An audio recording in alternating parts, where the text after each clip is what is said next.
Sa characteristic of the legal rule, the legal rule is a social rule, the legal rule in a general and abstract rule, the legal rule in a rule of conduct, no? Ila akhirih. So, kukunin natin, no? Dito ang tuntuning pambatas ay isang tuntuning panlipunan. So, anong connection niyan sa economics? For example, anong connection niyan sa politics? Makakuha natin mamaya. Ang tuntuning pambatas ay isang tuntuning pangkalahatan at abstrakto. Ang tuntuning pambatas ay isang tuntuning ng pag-uugali. Kaidatul kanuniya, kaidatul suluk sa Arabic. Ang tuntuning pambatas ay isang obligadong tuntunin na kailangan sundin, no? So, kukunin natin ang kaidatul kanuniya, kaidatul ijtimaiyah. Aha. Yan po yung the legal rule is a social rule. Lahat na nakikita mo, Okay. first topic natin hanggang with the law. Dito, the legal rule as a social rule, Doctor? Nam. Okay, the legal rule as a social rule. We have stated that law exists only where society exists. This is because legal rules are intended to regulate social relations and to govern human activity within the community. Hence, the legal rule is a social rule. For this reason, law is closely related to other social sciences, such as economics, political science, sociology, psychology, and others. By society, we do not mean merely a gathering of individuals in one place without a common purpose. Rather, society in this context refers to an organized community in which there is an authority possessing the right of sovereignty over its members and the power to compel them to comply with the provisions of the law. If the society to which the legal rule is addressed has developed into the form of a state, such a form is not necessary for the existence of the society that constitutes the environment of law. The state is not the only framework in which law may arise.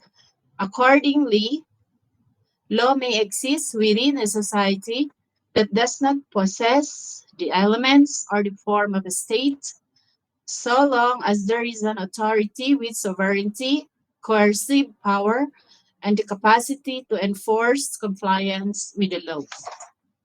Barakallahu fik, Sister Delves. Syukran jazilan, jazakillah khairan. Okay, bismillah, we have 15 minutes. Qaidatul kanuniyah, qaidatul ijtimaiyah. The legal rule as a social rule. Ang tuntuning pambatas ay panlipunan. Ang batas ay hindi umiiral kung walang lipunan. Of course, pag walang lipunan, paano pairalin na ang batas? No? Ibig sabihin yan, ang batas ay laging nakatali sa pagkakaroon ng isang organisadong komunidad. Layunin ng mga tuntunin pambatas na isaayos ang ugnayan ng mga tao at gabayan ang kanilang mga gawain sa loob ng lipunan. Dahil dito, malinaw na ang batas ay isang panlipunang tuntunin, social rule. Kaidatu. Anong kaida yan? Kaidatul istimaiyah. Naam. So, kaugnayan sa iba't ibang agham panlipunan. For this reason, kaugnayan sa iba't ibang agham panlipunan. Ang batas ay hindi hiwalay sa ibang larangan ng agham panlipunan dahil pareho nilang pinag-aaralan ang tao at lipunan. Huwag kayong mag-alala, dito sa Madkhal Lidirasatil Kanun, papasok ang Sharia dito sa book natin. Meron po dito na Sharia at saka Kanun. Hindi lang Kanun, hindi lang law. Papasok ito ang Sharia dito. Makikita ninyo, nagbigay tayo ng article ng Jordan dyan at magbibigay rin tayo ng article sa Pilipinas, comparative law. Okay, bismillah, barakallahu fikum.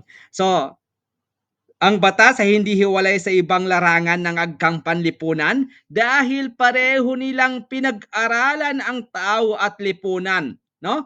Sa iktisad, ekonomiya, economics, may mga batas na nagtatakda ng regulasyon sa kalakalan, supply at demand, buwis at presyo. Sa agham pampolitika, siyasiya or siyasa, ang batas ay kaakibat ng pamamahala at sistema ng gobyerno. Sosyolohiya, istima or sociology, sinusuri kung paano naapektuhan ng batas ang asal ng tao at ugnayan nila sa lipunan. Sinong sociologist dito?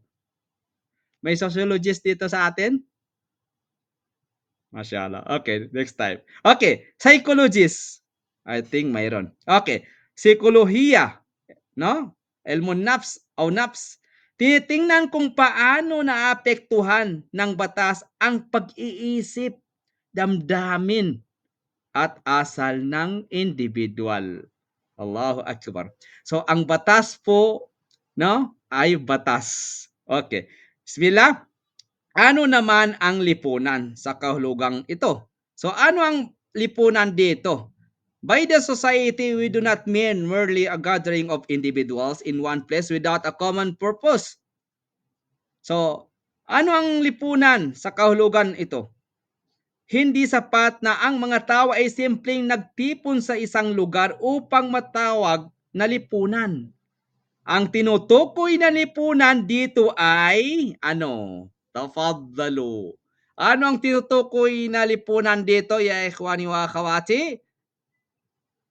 Ang tinutukoy po na lipunan dito ay munazzam, organisado. Munazzam, organisado. May malinaw na layunin at sistemang nagbubuklod sa kanila. Sulta in Arabic. May otoridad, may pamahalaan o kapangyarihang namumuno. Yan po ang lipunan. May kapangyarihang magpatupad ng batas, ijbar. Ang otoridad ay may kakayahang pilitin ang mga kasapi na sumunod sa batas kahit laban sa kanilang kagustuhan. Anong halimbawa niyan?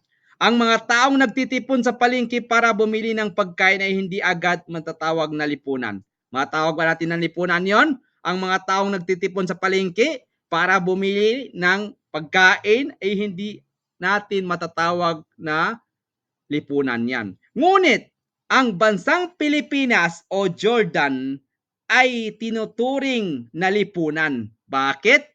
Sapagkat may pamahalaan, may organisadong patakaran, at may kapangyarihan magpatupad ng batas. Anong halimbawa niyan sa bansa? Ang halimbawa po niyan sa bansa, ang bawat mamamayan ay kailangan sumunod sa batas. Kung hindi pwedeng, no, for example, batas ng trapiko, kung hindi pwedeng huliin ng pulis o MMDA. Okay, sa paaralan, ang estudyante ay kailangan sumunod sa alituntunin ng paaralan, no? May yung mga universities kailangan nilang sumunod. May kapangyarihan ang administrasyon na magparusa. Kung sa school yan, sa university. Okay, sa pamilya, may mga alituntunin sa loob ng tahanan, bagamat hindi legal law. Ito ay panlipunang tuntunin na nagpapanatili ng kaayusan. Khulasatul kalam, ang batas ay panlipunan dahil ito'y umiiral lamang kung may komunidad. Layunin nito ay isaayos ang ugnayan ng mga tao at gabayan ang kanilang asal. Ang batas ay konektado sa iba't ibang aghang panlipunan. Sa ibang aghang panlipunan tulad ng ekonomiya, politika, sosyolohiya at psikolohiya at marami pang iba. Apat lang binanggit natin dyan. Ang tunay na lipunan ay organisado, may otoridad, munazzam, may sulta, otoridad, at may kapangyarihang magpatupad ng batas. No? Kung walang kapangyarihan magpatupad ng batas, matatawag ba natin na lipunan yon? Tafaddalu.